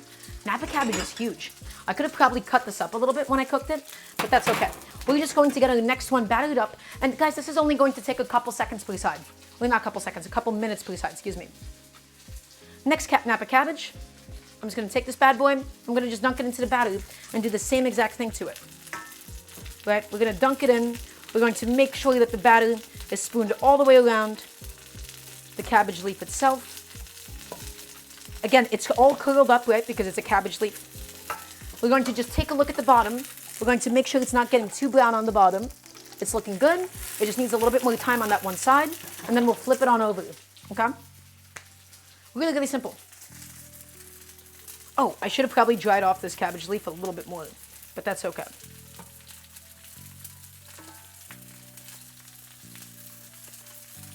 Just want it nicely and thoroughly coated and all of that batter that we prepared for it. And you can see, as it's cooking, as it's getting softer, it just flattens down even more. And now we can probably go in there. Yep, it looks good. Probably go in there and give it all a nice, beautiful little flip.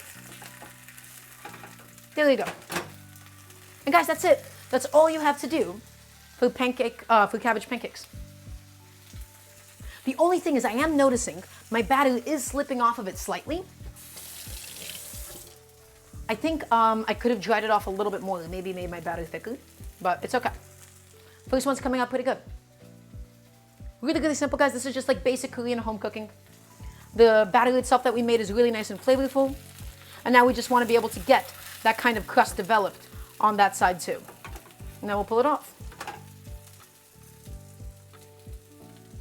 Okay.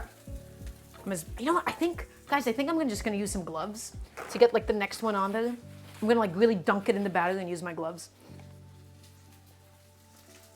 Okay. Let's see how it's doing on that other side. Almost there. I want to just cook it a little bit longer. Nice and crispy on the outside because of the cornstarch that we added. Really nice basic batter. Really nice basic pancake. And again, we don't want to overcook it. We want to still keep a lot of the texture in that cabbage leaf itself. So I'm going to go ahead. I'm going to take it out. I'm going to put it onto my wire rack now. That cabbage is done. That's all it takes. And then these bad boys, these little crispy bits of batter, I'm just going to go ahead and take them off. And I'm going to add in another little teeny tiny fresh drizzle of oil. Okay? So now I think I'm going to adjust my technique. I'm going to go ahead and use one of my nitrile gloves for this, so I can properly and thoroughly get my cabbage leaf coated in all of that batter and make sure that none of it is slipping off this time. I could have also probably maybe floured these in advance so that the batter sticks to it more, but that would have been more effort than I think it would have been worth. Okay, a lot more coating this time. Really get that done. Really get it nicely covered in all of that batter. Okay, and I'm just adding it right in, my friends. I'm adding it right in. Probably not very good for me to, just exchange my glove every time I do this, but it's fine. And we're just going to go in here and we're flattening it. We're flattening it, we're pressing it down to ensure that it gets nice, even color. Okay? Come on. Down you go, buddy. I think I should be breaking up my cabbage just to make sure that it flattens properly, because this bad boy isn't flattening like the other one did. We're adjusting, we're learning as we go.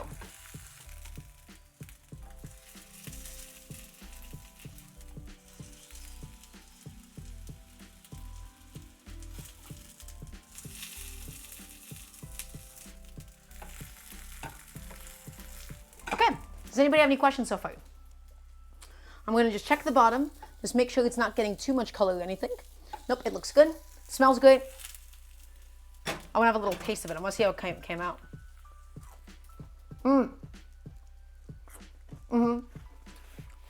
Is it bad when the batter gathers in the pool, like in a pool? I don't know yet. I think it'll be fine. Oh, that's good. I think I probably used a little too much fat last time because this does soak up a good amount of that fat. Let's flip that over now. And let's get this cooked on this side too. And so the idea is you're going to have this coating on the outside of it. I think that cabbage leaf was a little too wet. So I really should have thoroughly dried it off to make sure that it stuck onto the cabbage leaf itself. But yeah, that's it. Yeah, that coating is slipping off this time. Okay, I know what adjustments I need to make, chat. Again, my first time doing this, so please bear with me. So this cabbage leaf, you see how curled up this is? I think what I'm going to do is I'm going to cut slits alongside the length of it. So I kind of want to keep like the whole size of the cabbage. But what I'm going to do is I'm going to basically break it up a little bit by cutting some slits into it. Okay.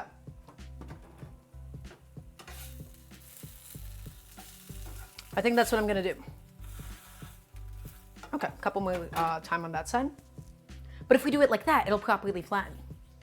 Okay. Oh, also that one is also wet. Wow. These cabbage leaves, they're wet. Who would have thought that a vegetable full of water would be so wet? Okay, let's go ahead and take that out. I'm confident that that one is done too. Yeah, that got a nice crust on it. That looks good. Okay, let's wipe that off, probably.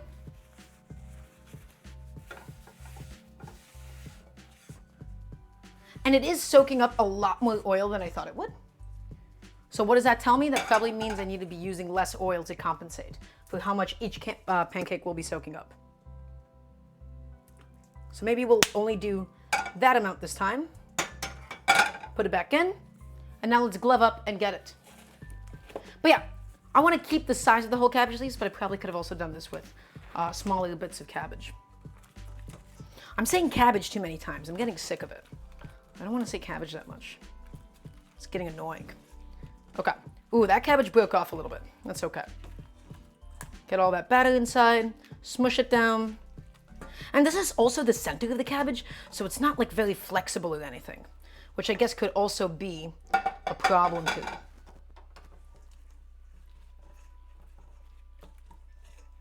Okay, this one really thoroughly coated. And then I also have these little pieces that I guess I'll cook up alongside it.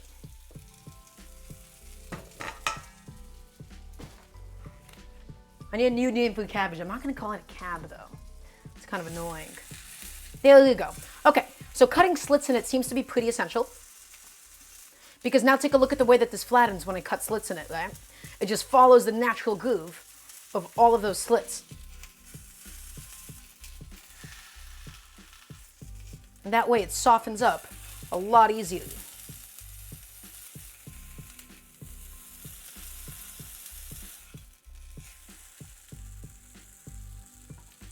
Okay, looking good. These tiny ones probably don't need that much time. All right. So, how am I feeling about this process so far? I think it tastes good. These didn't exactly come out the way that I would have liked them to. My batter wasn't adhering nearly as well as it could have. I think my batter was too thick in some places. And I'm using too center cut of a Napa cabbage. My cabbage is so center cut that it's like still really, really firm as a result. So that's why I guess I'm not too crazy about the way that these are actually coming out at the moment.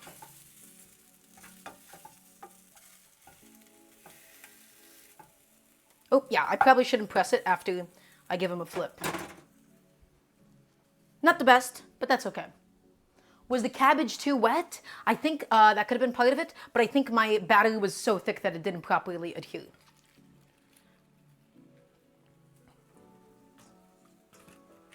I'm not sure what you're asking me, keepers. I'm not sure what your question is. Okay, my last cabbage is in here. I think I could also probably cook this longer because this isn't like as crispy as I would have liked it to be. The batter is just kind of cooked on the outside. This one came out okay, I guess.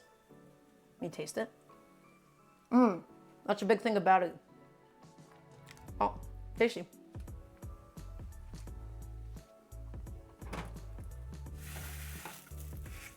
I probably shouldn't smush it down on that side. All right, let's give these guys another flip because I want more color on that initial side. Okay, that is indeed, stop it, Allie. Allie, I took that question seriously for a second. Okay, so how did this cabbage go? A little bit unsuccessful. I'm actually not too crazy about this. I think it tastes fine. I think my sauce food is fine. But this didn't get the taste and the texture that I was really, really looking for out of a cabbage pancake. Yeah, okay. That's a little bit better in terms of color. That's actually not nice and crispy on that outside. Let's go ahead and pull that off. Okay, and now let's go ahead and get the last ones in because we only have a little bit more to go. So another splash of oil. Just going in now. Okay, I'm going to make sure that I have enough space on my sheet tray Guys, they're not perfect, but they're still gonna be as tasty as they can possibly be today.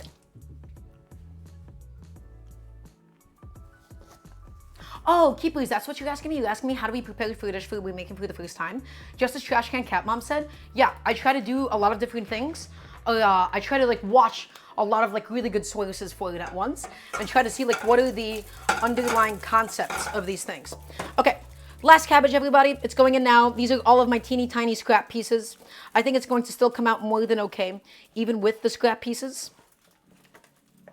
It's gonna be all right. It's gonna be okay. Last one's going in now. This guy going in.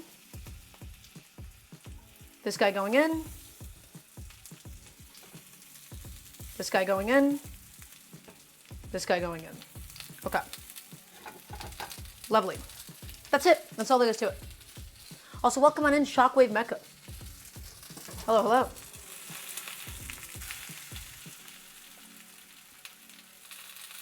Okay, I'm going to make sure that my batter bowl is nice and submerged. Guys, did this come out perfectly? It did not, but that's okay. Sonic Zomba Grand Finals at Genesis? That's crazy. I didn't know that that was the case. Okay. So we're cooking up the last batch of cabbage, and then we will proceed and finish up with the soup. Okay. Sweet. Wiping off my station, wiping off my table again. Guys, not perfect. I would have liked these to come out a little bit better. I'd probably want to like look into a little bit more of why they didn't come out with exactly what I had in mind. But you know what? This last one looks pretty okay. That last one seems to get more color. I think I might have also just not had enough fat in my pan, and it might not have been hot enough fat either. Because this side is significantly more crispy. Let's try it. It is good. That is pretty tasty, I have to say, nonetheless. Okay, almost done, everybody. Just a couple more minutes on that side, and then we'll take them off. I'm just gonna keep snacking on this.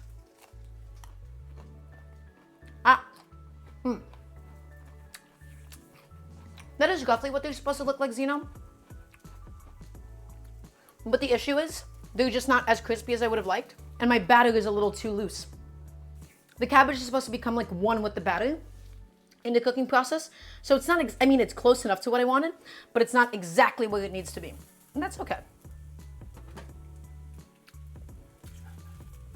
Okay, how's it coming along? Probably a little bit longer on that side. And some of that like white part of the cabbage was just like way too thick. I think, so this is all of my leftover Napa cabbage. This is the part that's like too close to the core, so it's really thick.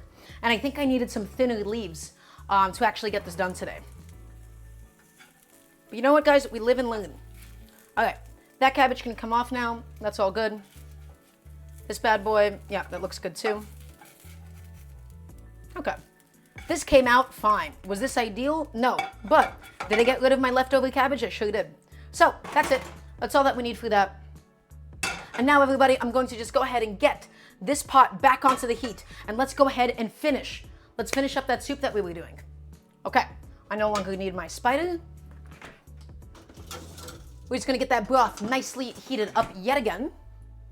And now, we're going to go in, my friends, with all of those soaked glass noodles. You remember the soaked glass noodles that we had?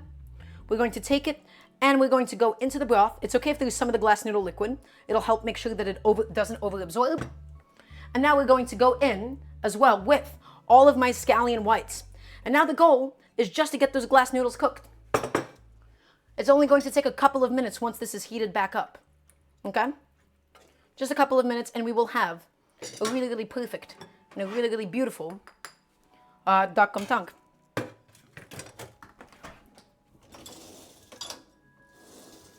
Glass noodles do look really good. They do look really wonderful. Okay. That's my pancake. And then, everybody, while that's cooking, while that's coming back up to a boil, let's go over here and remember the chicken that we pulled off. Right? The chicken that we pulled off has been cooling down. We no longer need the skin from it. The skin has done its job for us. It's protected the meat as it cooked. Okay, then we're just going to go ahead and rip off individually. Okay, we're going to try to take these tendons off. Right, we have some like really tough, really gummy, chewy tendons, especially on the legs. And all that we want to do is just gently and easily shred up that chicken. It's cool enough for us to handle now. It lets us do that to it now. We don't really need that chicken skin. And for the thigh, you can just go ahead and take the whole bone off. Nice and easy all the way through. Okay. Just take it and we're shredding up this chicken into little pieces. And then we also have a little bit of cartilage that was in between the joint on the thigh. Okay? And the rest of this is just good, clean meat. There you go. Just make sure that your two piles are separated. We can do the same exact thing to the other chicken thigh. Take off the skin. We can just go ahead and easily pop out the bone now. Take that bone out, and then we're looking through the cartilage, and we pop that out. You don't have to use this without gloves. You can do this with gloves if it makes you feel more comfortable. I'm just doing this without gloves because my hands are already dirty. So I may as well just use them to the fullest extent. Okay. A little bit of cartilage over here as well. Go ahead and get rid of that. And then we have the two chicken legs. The chicken legs, the meat comes off really easily. Okay. Just peel it off. Get rid of some of the excess skin if you would like. It's not a huge deal if you don't though. Just get rid of all of that meat from the leg, and it just easily comes off. And it has all of the flavor, it has all of the aroma from the cooking stock. Okay? There we go, that's that leg, and let's get this last leg done as well. Get rid of that like super gummy, that chicken leg skin can be a little bit too gummy sometimes. Get rid of those tendons when you can. And then just peel off every last bit of that meat. You don't want any of it to go to waste. Okay. There you go. And so this is just going to be added directly into the bowl. The chicken itself is already like fully cooked through, so it does not need any additional cook time on it. All we're going to do now, my friends, is we're going to take this chicken and we're going to mix it up with a little bit of sesame oil. The soup is coming back up to a boil. We're getting the glass noodles cooked through in just a second. They'll be ready for us. Okay? And by the way, we're on the final stages of this. Really easy stuff. So, let's go to a serving bowl, wherever we will be eating the soup from. We're going to take a nice handful, however much chicken you actually want for yourself, however much chicken you want per portion. Okay? And the only thing we're going to do is we're going to cover this chicken with a little bit of sesame oil. Yeah, it's for both Trash Can Cat Mom. The sesame oil is going to stop it from drying out, and then it's also going to flavor the chicken. So the bones and the rest of the meat I'm putting behind me. I have no use for it. Just go ahead and grab a little splash of sesame oil on it, not too much. Okay? And then we're going to just mix it up. I'm gonna grab a spoon, doesn't really matter. This is just as we are waiting for the broth to finish. And guys, I know this looks like boiled chicken with sesame oil because guess what it is. But we still haven't added the broth, we still haven't added the glass noodles, so a little bit of patience is gonna go a long way through this. Let's go back on over to the stove. This is now coming up to a boil. We're going to get all of these glass noodles nicely cooked. You want to make sure that they don't get overcooked though, because if the glass noodles overcook, they're going to soak up all of that broth, which is not what we're looking for. That is not our intention today. Okay. I'm also slightly like chopping up my glass noodles. I'm like using my spoon to do that because they're really long. You can use some scissors if you would like as well, as a lot of like Korean, like I see like families do. I'm going to grab some chopsticks and I'm going to just taste to see if my glass noodles are cooked. Okay.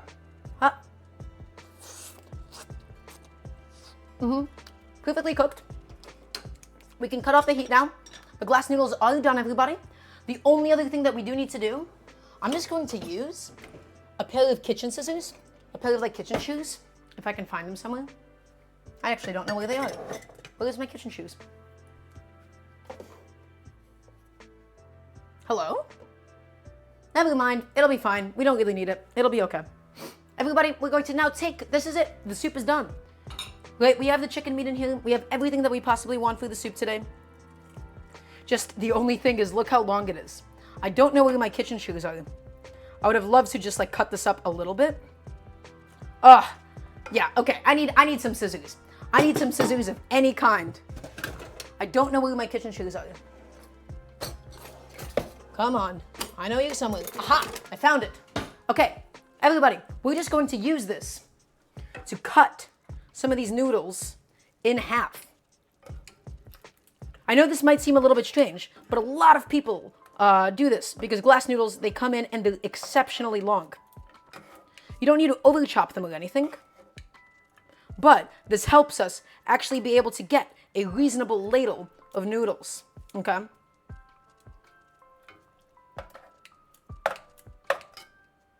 And it's not cutting through. Come on, buddy. You got it. I could have done this probably before I added them into the soup properly, but I think it's going to be okay. All right, let's try ladling it in now.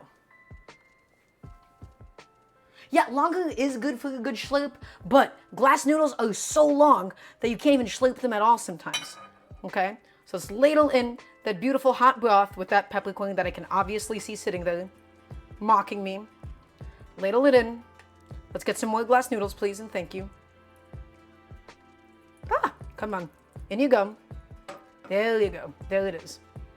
In you go. Thank you, buddy. Okay.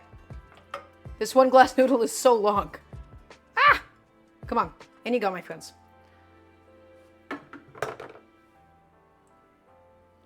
Okay. Yes, we forgot about the peppercorns intentionally. I decided I'm not even going to pay them any mind. We're not going to think about them. Okay, everybody. One last final step. I know this soup looks really, really plain and simple, but guess what? That is the point of it. Gomtang is supposed to be really plain. It's supposed to be really, really simple. We're going to add in a generous amount of scallions. Okay? And then we're going to go ahead and get all of the different seasonings that we've done for everything. Remember this little chili paste that we've done? Right over here. Then we also have this for the cabbage itself. And then I'm going to get a little plate for the cabbage. I'm just going to have one cabbage pancake to myself right now.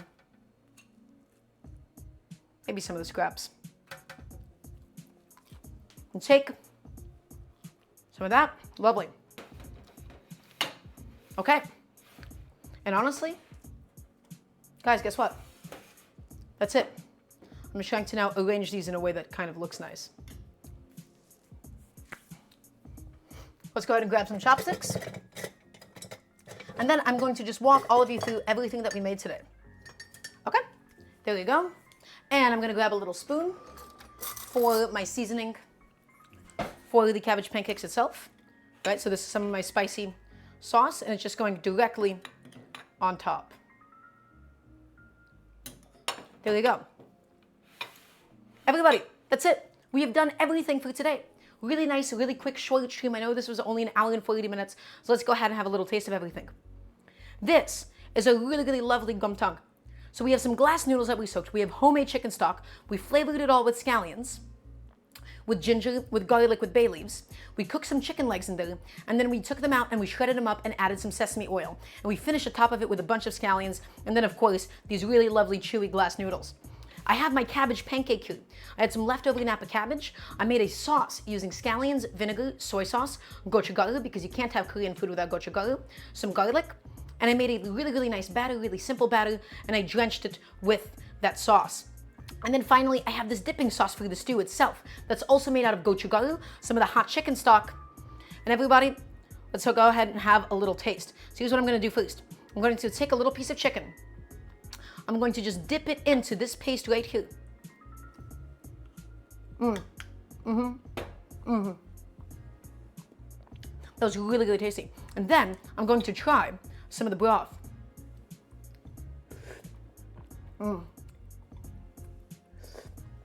That is delightful. That is simple. That's really nice and aromatic from everything else that we put inside of it. That is lovely. And then everybody, even if my cabbage pancakes didn't come out perfectly, these are also kind of big. These are a little bit difficult to eat as is, so you just kind of have to...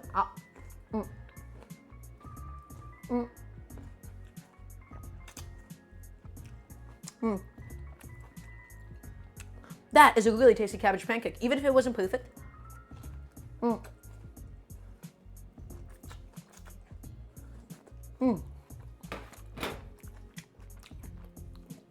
It's juicy, it's sweet. That sauce that it comes with is really, really nice.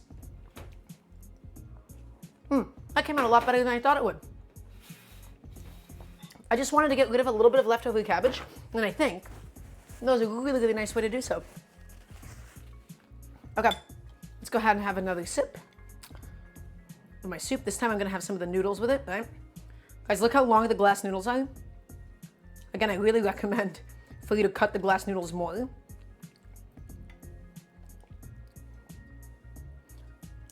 How am I gonna get these noodles? I don't know how. They're too long. Like they're holding on to themselves. They're really difficult to eat like this. Okay. Well.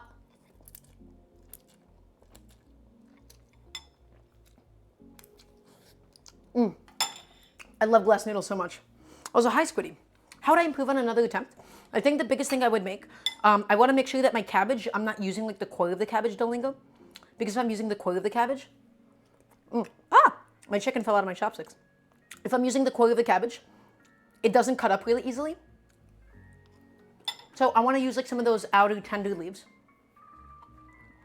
A little bit more. That seasoning sauce, that like little paste, is so good. Like the gochugaru and the garlic together.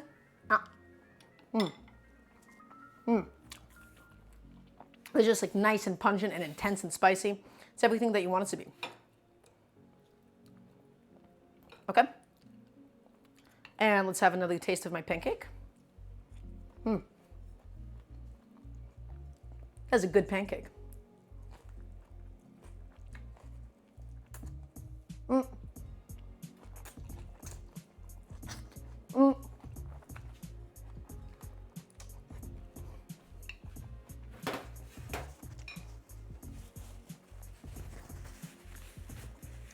Okay. I could have chopped the cabbage. That is the one thing. That cabbage is like way too big to just comfortably eat. So you might want to just chop it into manageable pieces. That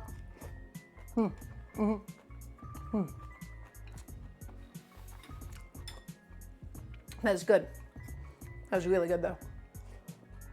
Where would you learn how to cook? Shockwave. I've been cooking my whole life. I'm entirely self-taught.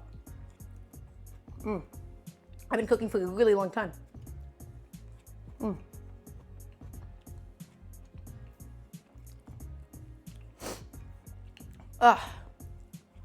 Thank you. I appreciate it for 20. Also, welcome on in. I hope you've had a really good day today. Okay. So I'm going to finish eating my soup off stream. Everybody, I apologize for how short my cooking stream today was. I really, really do apologize. This is a later stream than usual. This is Sunday at 7 p.m. instead of 5 p.m. Next stream is going to be this Wednesday, regular time, 5 p.m. EST. For those of you that haven't already seen it, please go to my Patreon. You can type in !Patreon in the chat right now. You can just go down to my About section if you want to help me teach you all learn how to cook. Join my Discord if you haven't already done so. Type in !Discord so that you can stay up to date on all the streams. But yeah, every single Wednesday, every Friday, every Sunday, 5 p.m. And they're going to be longer than this. I just had to pick something short today because I was working today. Thank you all. I hope you all have a really, really good night. Good night, everybody. Bye-bye.